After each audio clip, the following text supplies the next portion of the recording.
my name's Ella Vickery, and I'm a senior. My name is Ashlyn Einhell, and I'm a senior at Thomas Downey High School. Hi, I'm Megan Knoll, and I'm a senior. My name is Daniel Chinchilla, and I'm a senior at Downey.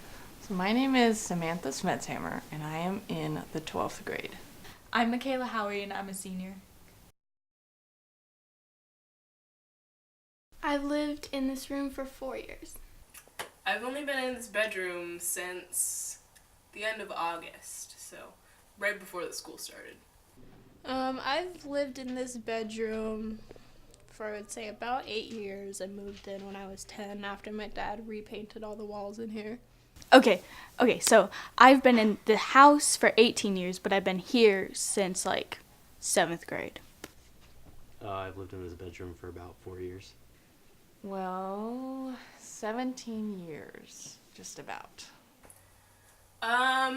I guess my favorite part is these shelves. I'm pretty proud of them because I built them all on my own, and it honestly took a lot of work and technical skills. I would say the favorite part of my room is my bed, because it's very big, and I do everything on top of it because I don't have any other space to do that. My favorite part of my room is this giant jumbo poster. When we moved into our house before this one, the girl that lived there painted this, and my dad really liked it, so we bought it from them. My favorite part is my closet because it has a bench and I can sit in there when my clothes are not on it. But I like to keep my jackets there because I can't put them anywhere else. I like my bed because it's where I don't use that desk a lot, but I do my homework on this bed, eat on this bed. This is where the center of attention is in this room. My favorite part of my room is definitely my chair, right here. It is very comfortable, and I like to sit there. So my prized possessions in my room are my posters. This one I got in Mexico. That one I've always had. It wasn't even mine. It's probably my dad's or something. And my jukebox that I got a few years ago. And I've just been collecting pins and patches and putting them on all over, and eventually I want to fill the whole thing up so you can't see any more Jean anymore. It has a bunch of little trinkets in it, just from different points in my relationship. These are letters. These are 3D glasses from a movie we went to.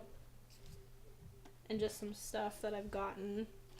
And this ring of drink tabs, because I used to sit on my boyfriend in the porch while he'd wait for his sister to come home from school, and we'd go get drinks at the convenience store over there and just put the tabs on here.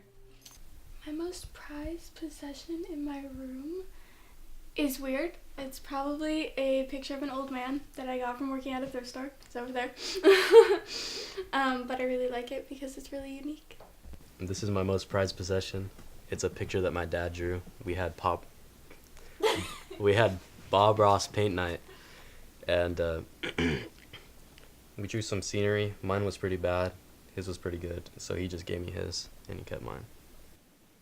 Most prized possession, I think, would be my newspaper thing over there.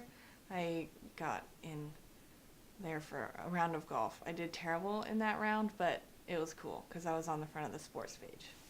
My favorite memory in this room is probably my 16th birthday because it was my most favorite birthday. We just had it at the house, and I had all my friends over, and we kind of just hung out, but it was really fun, and we did a bunch of stuff.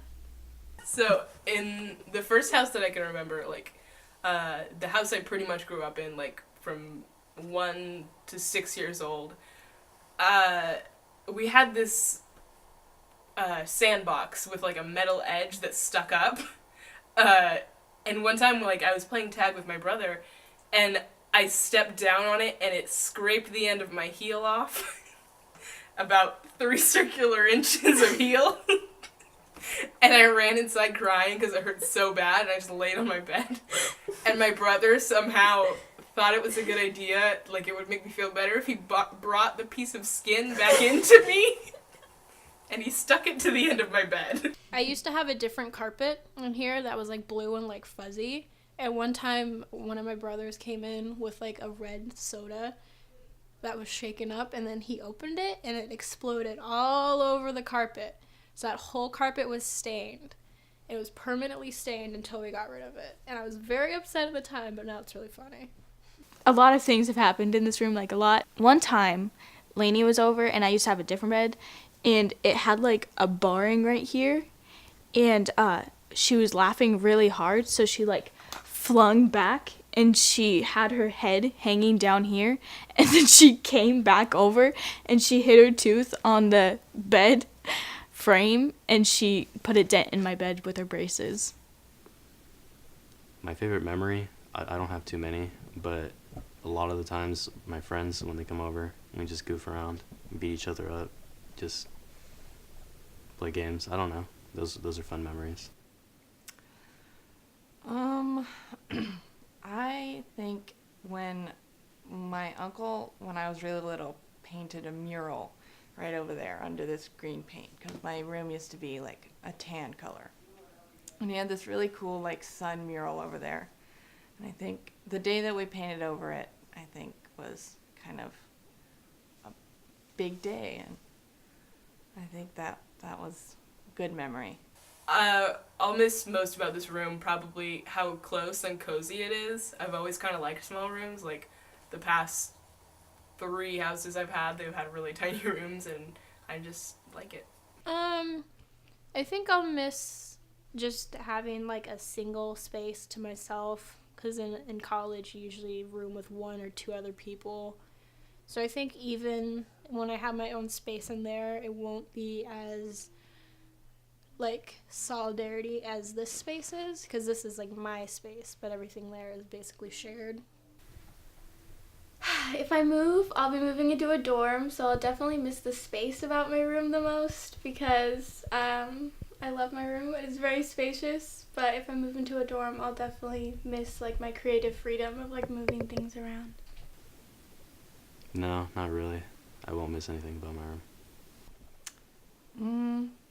Definitely my chair. I wouldn't say I'm sad to leave Modesto, but I'm definitely nervous because I've lived here my whole life, so it'll be weird to like have like a change of scenery. Kind of dead inside. I'm a little sad, mostly because, again, there's so much familiarity here, and it's scary, honestly, to leave, but I think I'm gonna be alright. Yeah, but I think it's part of the journey, I think, is to leave where you're born and grow up.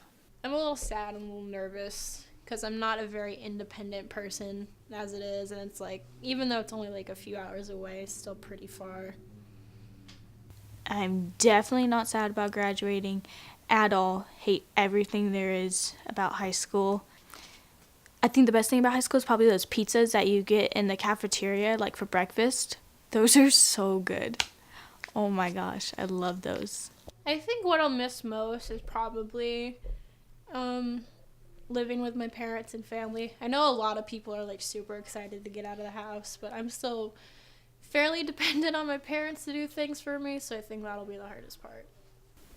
I don't think I'll miss a lot. Probably just my friends. I'm looking forward to leaving, actually.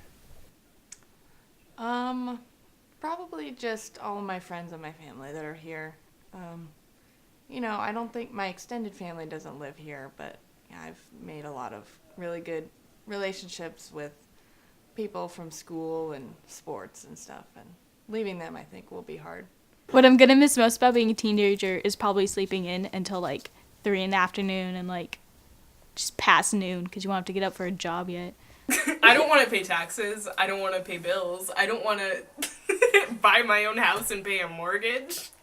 I'll definitely miss just going out with friends, and like I feel like when you're not a teenager anymore, everything becomes more serious and you have less free time. So it's nice to be a teenager. What I'll miss the most about being a teenager is probably just staying in my room all day and playing video games. Now I just gotta get a job and do adult things. I think just kind of the kid being a kid. I think it's a big thing to become an adult, and I think that change will be not so fun. I think the thing I'm looking forward to about being adult is making my own choices and not really having like my parents say in what I do and what I have to say. I don't know, there's more that I'm scared of than what I'm looking forward to, but I guess just being able to make my own decisions and make my own way in life. I think the ability to go out and like make my own path out in just the world. I don't have to be limited to one path, one place. I have the ability to go out and do, I guess, whatever I want. Honestly, like when I think about being adult, I just think about buying my own like fast food without having to worry about like having enough money. Like, cause I'll have a job, so I know I can get the like junk food and not have to worry like, oh well, I need this for gas money. You know, that's like what I think about when I think about being an adult, is having enough money to get my own snacks. I look forward to like starting my own life and just like doing things on my own as an adult now, and yeah. I think the whole independence thing, that's what we all look for when we're teenagers, and finally being able to do that, I think is good. I guess my definition is home is where I feel safest, so. I think home is where you feel most settled. You feel that like this is the spot where you should set your roots in, and then you feel the most comfortable staying there. I don't think it's necessarily defined by like family or friends. I think it's defined where you as a person feel most comfortable in. My definition of home is somewhere that you put the things and the people you love the most and where you feel the most comfortable. Home is just like where you have fun and like you're safe. Just I think where your family is, where you feel safe. My definition of a home or home is just anywhere you go when you're done doing whatever you're doing for the day, and just relax, and you're just your crib. Anywhere can be your home.